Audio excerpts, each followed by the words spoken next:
କରିବାର ସବୁଠୁ ଭଲ ଉପାୟ ହେଉଛି କଥା ବନ୍ଦ କରି ସେହି କାମକୁ ତୁରନ୍ତ ଆରମ୍ଭ କରିବା। ଏହାଦ୍ୱାରା ସମୟର ସଦ୍ବିନିଯୋଗ ହେବା ସହ ସଫଳତା ବି ହାତ ମୁଠାରେ ଥିବ। ଆପଣଙ୍କୁ ନାରୀ ମହଲକଣାକୁ ସହୃଦୟ ସ୍ୱାଗତ। କାର୍ଯ୍ୟକ୍ରମ ସହ ଆଜି ଆପଣଙ୍କ ପାଖେ ଉପସ୍ଥିତ ଅଛି ମୁଁ ଦୀପ୍ତିମା। ନମସ୍କାର।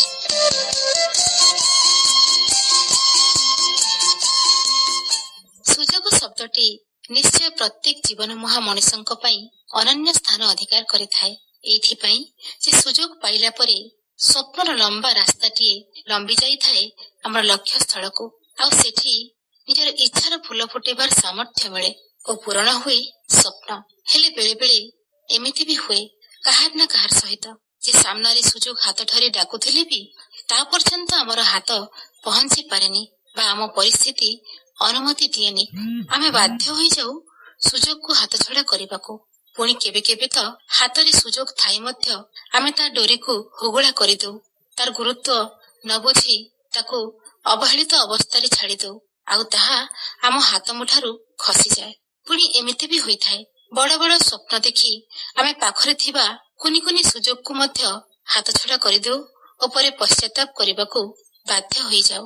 କିନ୍ତୁ ଏଥିରେ ସମୟ ଚାଲିଯାଏ ଆଉ ହାତ ଖାଲି ରହିଯାଏ। ଜୀବନରେ ଏହା ବି ଥରେ ଚିନ୍ତା କରିବା କଥା ଯେ ବୁନ୍ଦା ବୁନ୍ଦା ଜଳରେ ସମୁଦ୍ର ତିଆରି ହୁଏ।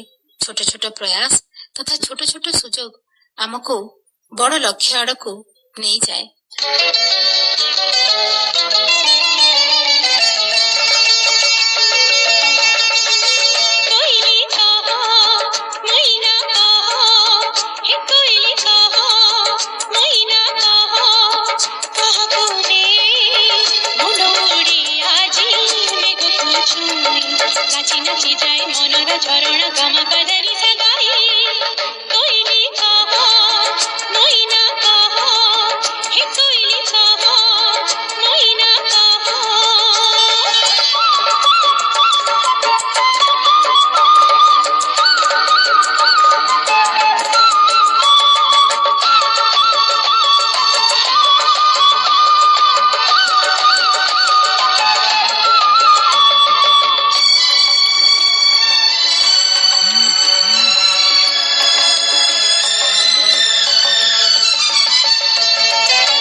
ଯେତେବେଳେ ଆମେ ବାଢି ବସିଛୁ ଏମିତିରେ ଅନେକଙ୍କୁ ଜମାରୁ କେବେ ସୁଯୋଗ ମିଳେନି ନିଜର ଛୋଟ ଇଚ୍ଛା ଗୋଟେ ବି ପୂରଣ କରିବାକୁ।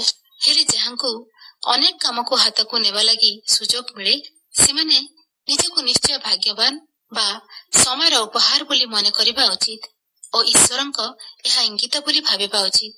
ହେଲେ ସୁଯୋଗ ହାତରେ ଥିଲେ ବି ସେଥିପାଇଁ ଆବଶ୍ୟକ ପ୍ରବଳ ଇଚ୍ଛା ଶକ୍ତି ଯାହା ତାକୁ ସଫଳ ରୂପ ଦେବାରେ ଚାବିକାଠି ପରି କାମ କରେ।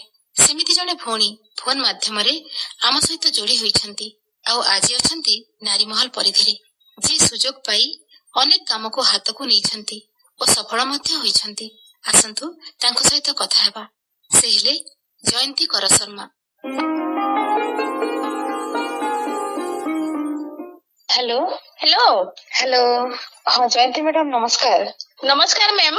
मैडम आपण हमको कहंतु जे आपण क्यों काम सहित युक्त होई रहिसंती। मैम मो वर्तमान भद्रक जिला स्कूल रे हिंदी शिक्षयित्री ता सहित मु हिंदी शिक्षक संघ भद्रक जिल्लार उपसभापति मध्य अछि आउ मध्य मोर संगीत रे धारणा अछि। संगीत रे मु शिक्षा लाभ करिछि निजे भी गीत गाए आउ मो निजर भी कैसेट सब हेछि।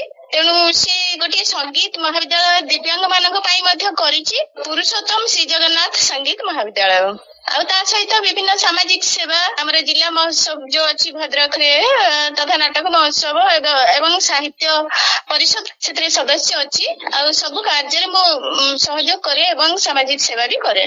माने आपण अनेक काम सहित युक्त होई रहिचंती जोड़ी होई रहिचंती। आज्ञा तो संगीत स्कूल करिबा पई आज्ञा विचार कले आपण हमर दृष्टिबाधक भाई भणी मानक पई मु सेठ पई विचार कली कारण संगीत अशांत मन रे प्रशांति रो फलगु ही देई थाए। संगीत हैला सृष्टिकर्तांकर गोटे अमृत दान। ए सृष्टि रो विडंबना ए जो दृष्टिबाधक इच्छा शक्ति आगरे हार मानिछि। अदम्य इच्छा शक्ति और दृढ़ अध्यवसाय बल अन्य मानक पई सेमाने तो उदाहरण निश्चित भाव पाल्टी मैम। एमाने ना घर कोणे बसछन्ती ना बंचिबा को काहा ऊपर निर्भर करती। बहु सामाजिक एवं आर्थिक प्रतिबंधक सत्य भी दिव्यांग माने आज निजे आत्मनिर्भरशील मैम। तेणु भाविली जे सेमाने गाँ रे रहुछन्ती तांकर कोनोसी कला को केही जानि पारु नाहंती। अवश्य सेमाने निजर स्वतंत्र परिचय सृष्टि करछन्ती। सेमाने बंचिबा पई टिके राहा तांकर अछि किंतु हेले भी सेमाने बाहर को बाहरी पारु नाहंती। तांकर कला बाहर को प्रकाश पाई पारुनी। जगन्नाथ को मु समर्पण करी बापाଙ୍କ नाम सरे पुरुषोत्तम श्री जगन्नाथ दिव्यांग संगीत महाविद्यालय लेटे आरंभ करिछि। बहुत दिन हे गलानी। अवश्य कोरोना कटकणा तो सब सांस्कृतिक कार्यक्रम बंद कर देछि। भगवान जेतु तांका पाखरु दृष्टि शक्ति छड़ाई नेछि सेमान तो बडी बंचिबे केमिति बंचिबे। तेणु तांका पई किछि गोटे उपाय दरकार। भगवान तांको किछि गोटे राहा देले बा सरकार तांका पई किछि सुविधा देले सिना से बंचिबे। तेणु मोर तांका पई बहुत दुख जे मु तांको नेकी टिके आगो बाट देखेबी। एटा मोर उद्देश्य मैडम। किपरि अनुभव करंती एहाकु नै। आज्ञा संगीत हैला मधुमय स्पर्श सेटा हम हृदय को छुई पारे। संगीत मधुर मूर्छना रे सकल सृष्टि रे प्राणर संचार हुए।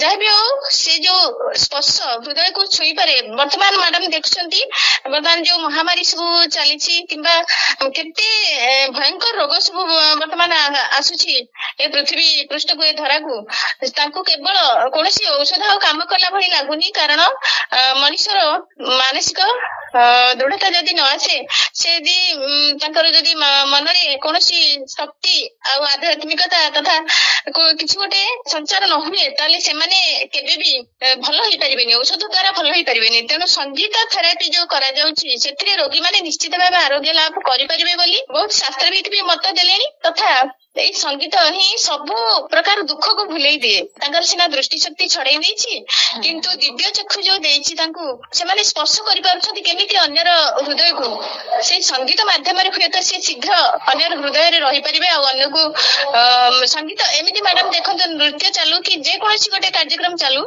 संगीत टिए जेते दूर शुभ हमकु आमी केमिति कानेई कि सुनती जे कोन चलीछि ନିଶ୍ଚୟ କାରଣ ସଙ୍ଗୀତର ମୂର୍ଚ୍ଛନା ବହୁତ ଦୂରରୁ ଟାଣି ନିଏ। ତେଣୁ ସେଇ ସହଜେ ଆମେ ସମସ୍ତେ ଯିଏ ବି ଭଲ ବା ସୁସ୍ଥ ଲୋକ ଗାଇଲେ ଯେହେତୁ ସଙ୍ଗୀତ ପ୍ରତି ଦୁର୍ବଳତା ଥାଏ ଲୋକମାନଙ୍କର, ସମସ୍ତେ କାନେଇକି ଶୁଣନ୍ତି। ତେଣୁ ଦିବ୍ୟାଙ୍ଗଟିଏ ଯେତେବେଳେ ଗୀତ ଗାଉଥାଏ ସେ କେମିତି ତା ଆଖିକୁ ସିନା ଦେଖାଉନି, ସେ କିନ୍ତୁ କେତେ ସୁନ୍ଦର ଭାବରେ ଅର୍ଗାନ ବଜେଇ ପାରୁଛି, ତବଲା ବଜେଇ ପାରୁଛି, ହାରମୋନିୟମ ବଜେଇ ପାରୁଛି। ତେଣୁ ସେମାନଙ୍କୁ ତ ଭଗବାନ ସେ ସବୁ ପ୍ରକାର ରାନ୍ଧବ କଳା ଦେଇଛି। ତେଣୁ ଭଗବାନଙ୍କୁ କାହିଁକି ଆମେ ସେତିକି ପ୍ରାର୍ଥନା କରିବାନି? ସେମାନେ କେମିତି ଆଗକୁ ଯିବେ, ତାଙ୍କୁ ଭଗବାନ ଏ ସମାଜରେ କେମିତି ପ୍ରତିଷ୍ଠିତ କରିବ, ତାଙ୍କ ପାଇଁ ବି କିଛି ବ୍ୟବସ୍ଥା କରିବା ଉଚିତ। କାରଣ ଆମେ ନିଜ ପାଇଁ କେବଳ ଏଠିକି ସୃଷ୍ଟିରେ ଜନ୍ମ ନେଇନାହାନ୍ତି, କିଛି ଅନ୍ୟ ପାଇଁ ବି କରିବାକୁ ଆମକୁ ପଡିବ। ନିଶ୍ଚୟ ବହୁତ ସୁନ୍ଦର ଆପଣଙ୍କର ଲକ୍ଷ୍ୟ ରହିଛି। ଆଜ୍ଞା। ଆପଣ ଯୋଉ ସଙ୍ଗୀତ ଥେରାପି ଉପରେ କହୁଥିଲେ, ଆପଣଙ୍କ ମାନେ ସ୍କୁଲରେ ବା ସେ ସଙ୍ଗୀତ ସ୍କୁଲରେ କିଛି ପରୀକ୍ଷା କରିଛନ୍ତି? ପରୀକ୍ଷା ମ୍ୟାଡାମ କରିଛି ମୁଁ, କାରଣ ସେମାନଙ୍କ ପାଖରେ ଯେତେବେଳେ ମୁଁ ବସିଯାଏ, କାରଣ ଆମେ ତ ନାରୀ ଜୀବନ ବହୁତ କିଛି ବାଧାବିଘ୍ନ ତଥା କେତେ ସମସ୍ୟା ଦେଇ ନାରୀ ମାନେ ଗତି କରନ୍ତି। ତଥାପି ସେତେବେଳେ ମୁଁ ଟିକେ ସେଇ ଯନ୍ତ୍ରଣାର ମୁକ୍ତ ପାଇଁ ବିଦ୍ୟାଳୟରେ ବସିଲେ କିମ୍ବା ସଙ୍ଗୀତ ଆସରରେ ବସିଲେ ହିଁ ମୁଁ ସେ ସବୁ ଦୁଃଖକୁ ଭୁଲିଯାଏ।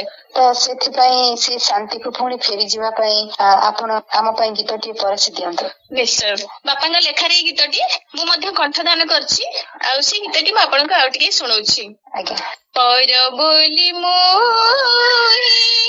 ଭାବିନି କେବେ ତ ତୁମକୁ ଜଗତ ନାଥ, ତୁମକୁ ଜଗତ ନାଥ, ପର ବୋଲି ମୁଁ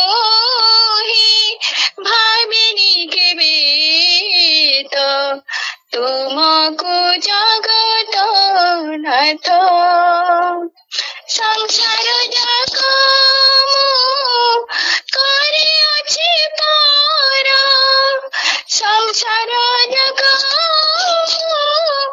କରିଅଛି ପାର, ତୁମେ ମୋ ପରାଣ ମିତ, ତୁମେ ମୋ ପରାଣ ମିତ, ପର ବୋଲି ମୁଁ ଭାବିନି କେବେ ତ ତୁମକୁ ଜଗତ ନାଥ, ଧନ୍ୟବାଦର କିଛି ମୁଁ ମାଗୁନି, ସରଗ ଭୁବନ ସୁଖ କେତେ ଆସନେ ଧାଇଁ ଅଛି ଦୂରୁ, ଦେଖିବି ମୋ ପ୍ରିୟ ମୁଖ, ତୁମେ କି ଆମତି ନିଆଡ଼ ରସ, ତୁମେ କି ଆମତି ନିଆଡ଼ ରସ, ହୃଦୟ କହି ସତ, ହୃଦୟ କହି ସତ, ପର ବୋଲି ମୁଁ ଭାବିନି କେବେ ତ ତୁମକୁ ଜଗତ ନାଥ, ତୁମକୁ ଜଗତ ନାଥ, ତୁମକୁ ଜଗତ ନାଥ। ହିନ୍ଦୀ ଆମର ରାଷ୍ଟ୍ର ଭାଷା। ଆଜ୍ଞା। ଆପଣଙ୍କର ପ୍ରୟାସ କଣ ରହିଛି ବୋଲି କହିବେ? ଆଜ୍ଞା, ହିନ୍ଦୀର ଯୋଉ ଆମର ରାଷ୍ଟ୍ରଭାଷା ପ୍ରଚାର ସମିତି, ଯୋଉ ଆମର ରାଷ୍ଟ୍ରଭାଷା ଜଗନ୍ନାଥ ଧାମ ପୁରୀରୁ ମୁଁ ରାଷ୍ଟ୍ରଭାଷା ଯୋଉ ହିନ୍ଦୀ ସବୁ ପରୀକ୍ଷା କରେ, ପ୍ରାଥମିକରୁ ଶାସ୍ତ୍ରୀ ଯାଏ, ପିଲାମାନଙ୍କୁ ମଧ୍ୟ ସେଥିରେ ହିନ୍ଦୀରେ ପ୍ରଚାର ପ୍ରସାର କରି ପରୀକ୍ଷା ସବୁ କରି ପ୍ରମାଣ ପତ୍ର ସେମାନେ ପାଇପାରିଛନ୍ତି। ମୁଁ ନିଜେ 2-3ଟି ଜିଲ୍ଲାର ପ୍ରଚାର କରିଛି। ତାପରେ ସେ ଯୋଉ ଶିକ୍ଷା କଲେ ପିଲା ଯୋଉ ବେକାରୀ ସମସ୍ୟା ତା ଦ୍ୱାରା ଦୂର ହେଇପାରିବ, ପିଲାମାନେ ବି ସେଥିରେ ଏନଗେଜ ହେଇପାରିବେ, ହିନ୍ଦୀ ଶିକ୍ଷାର ପ୍ରଚାର ପ୍ରସାର ଘଟିବ। କାରଣ ଯେହେତୁ ଆମର ହିନ୍ଦୀରେ ଗୋଟେ ଅଛି ପ୍ରବାଦ, सरलता है सबलता है हिंदी, सहज संस्कार है हिंदी, माँ की गोद है हिंदी, पिता का प्यार है हिंदी, मेरा अधिकार है हिंदी, मेरा व्यवहार है हिंदी। मातृभाषा माँ है तो राष्ट्रभाषा बड़ी माँ है, इसलिए माँ और बड़ी माँ का हम तो कभी नहीं भूल सकेंगे ना मैम। इसलिए मैं हिंदी का प्रचार प्रसार करने में बेस्ट रहती हूँ। तेणु लक्ष्य हूँ मोर बेकारी समस्या दूर करने तथा प्रति कोण अनुकोण हिंदी को लेकिन पहुंचेगा हिंदी शिक्षक संघर अच्छी उपसभापति प्रति शिक्षक मानकर तथा विभिन्न आमर बहुत रूराल आरंभ कर सहर अंचल आरंभ कर बहुत ग्रामांचल शिक्षक माने अच्छा विभिन्न समस्या अच्छी सहित मो फोन रे सब कांटेक्ट करे एवं आमर सब मासरे थरे लेखाएं गोटे गोटे मीटिंग हुए सभा हुए आम से समस्ते संपादक सभापति उपसभापति एवं समस्त शिक्षक से एकत्र हूँ एवं सेमानकर समस्या जहाँ मुझे उच्च स्तर में पहुंचाए एवं आम समस्या समाधान करते अनेक काम हाथ को नेबाकू हेले आज्ञा कौन जरूरी बोली अपन कहिबे प्रथम है दृढ़ इच्छा शक्ति आम भितर नकारात्मक शक्ति आदौ न रहिबा भलो कारण मु सब पारिबी मो द्वारा किसी असंभव नुहे किसी असंभव शब्दटा आम पाखरे रखा उचित नुहे मु सब किसी पारिबी कारण भगवान हमको बुद्धि देइचंती rationality plus animality is equal to man तेणु जेहेतु रेशनालिटी देइछि भगवान हमको सब प्रकार अंग प्रत्यंग तथा बुद्धि मस्तिष्क देइछि आमे काहे न पारिबा आमे निश्चय सब किछि पारिबा तेणु मु चिंता करछि मु सब काम पारिबी निश्चय भणी आमे कोनोसी काम करबा जिबा आगरो आम भितरे ए दृढ़ इच्छा शक्ति सहित आज्ञा गोटे मनोबल दरकार आज्ञा मैडम और सकारात्मक भावधारा निहाती दरकार आज्ञा मैडम मैडम आज आमे आपनक सहित कथा हे हमको बहुत खुशी लगला आज्ञा आपण अनेक काम हाथ को नहीं छंती ताहा आज्ञा आगो को सफल रूप ने हमर ईश्वरन का पाखरी प्रार्थना आज्ञा मैडम खाली गोटे कथा कहबी जोटा कि हम समस्त को पाई सीटा दरकार जब तू आया जगत में जब हंसा तू रोया ऐसे करनी कर चलो तू हंसो जग रोया आमे जेतेबेले जन्म हेले समस्ते हसुथिले किंतु आमे जन्म हेला मात्रे कांदंती किंतु एमिति काम आमे करि जिबा जहाँकि जगत आमको झुरी झुरी कांदी कांदी आमको से खोजुथबो किंतु हुए तो आमे नथिबा हम काम रे आमे चली जाइथिबा हसी हसी कि आमे विदाय नै जाइथिबा संसार रु तेणु ए जो इच्छा किछि छाड़ी दे जिबी जा हो आज मते आपण डाकिछन आपनक पाखकू आपनकर भवानीपाटना रेडियो स्टेशन को समस्त भाई भौणी मानकू मो तरफरु कृतज्ञता ज्ञापन करूची एवं समस्त को नमस्कार जणाउची विशेष करी आपण मैडम आपण मते आज एथिरे अंशग्रहण करिथिबारु ए कार्यक्रम रे आपनको मध्ये मो तरफरु हृदयरु गभीर कृतज्ञता जणाउची मैडम नमस्कार नमस्कार आज आम सहित भद्रकरू जोड़ी होइथिले भौणी जयंती कर शर्मा जे कहिबे प्रबल इच्छा शक्ति हाथ रे नहीं समय को ठीक ठीक खर्च करी काम सब सरै पारंती तांको पाखरे ही सफलता आत्मसमर्पण करे आ से ही समस्तंक पई उदाहरण पलटि जांती आम पाखरे स्वप्नटिए इच्छाटिए थिले हबनी ताको नहीं चेष्टा कठिन परिश्रम और काम को सुचारू रूपे तुलाई पारिबा भी खूब जरूरी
धन पाखे सब तो फिका आज नहेले भी काली घर पड़िब निज सिंगरे जदि माटी ताड़िब तेबे जाई दुनिया को तमे जितिब निज सिंगरे जदि माटी ताड़िब तेबे जाई दुनिया को तमे जितिब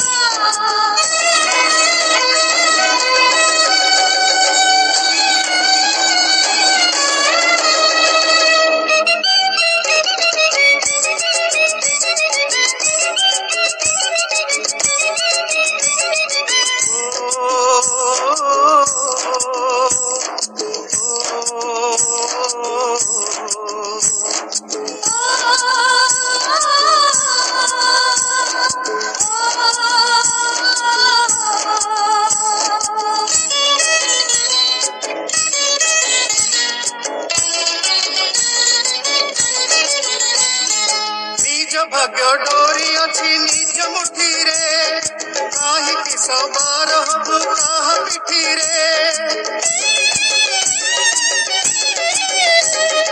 निज भाग्य डोरी अच्छी निज मुठी रे काहिकी सवार हबु काहा पिठी रे खटी खाइबार मजा काहु मिलिब निज सिंगरे जदि माटी ताड़िब तेबे जाई दुनिया को तमे जितिब निज सिंगरे जदि माटी ताड़िब तेबे जाई दुनिया को तमे जितिब आज जे करूछि खटा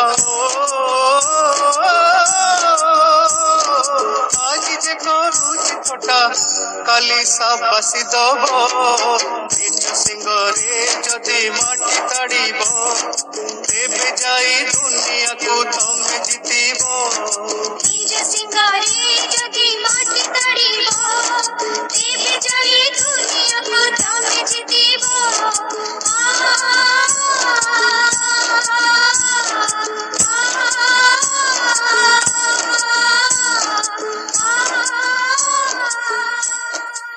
आपण जेते काम को हाथ को नियंतु खूब परिश्रम करंतु आगको बढ़ंतु आमर मना करिबार किछि नाही हेले निज स्वास्थ्यर भी जत्न नेबा उचित काहेकि ना सुस्वास्थ्य ही आमको आम लक्ष्य आड़को सहजरे आगेबाको साहाय्य करिबा तेणु आमे आम जीवन रे बा आम स्वास्थ्य पई रसुण को शामिल करिबा युवापीढ़ी और वयस्क नियमित कंचा रसुण खाइले थंडा सर्दी रोगरू उपशम मिलिथाए एहा सह खाली पेटरे एक मास रसुण खाइले पेटर चर्बी ह्रास पाइथाए उच्च रक्तचाप रोगींक पई मध्य रसुण छुंक खाद्य खाइबा भल आज मध्य गाँ गहली रे लोके रसुण छेचा को विभिन्न व्यंजन रे उपयोग करुथिबार देखा जाए हृदय रोगरू रक्षा पाइबा पई चाहुथिले रसुण रो उपयोग तरकारी रे C, B6 मांगानीज भरपूर रसुण रो व्यवहार रे हजम क्षमता वृद्धि पाए व्यंजन रे एंटीऑक्सीडेंट भरपूर रसुण रो उपयोग कले वयस्क लोकंकु अनेक रोगरू दूरी रखे।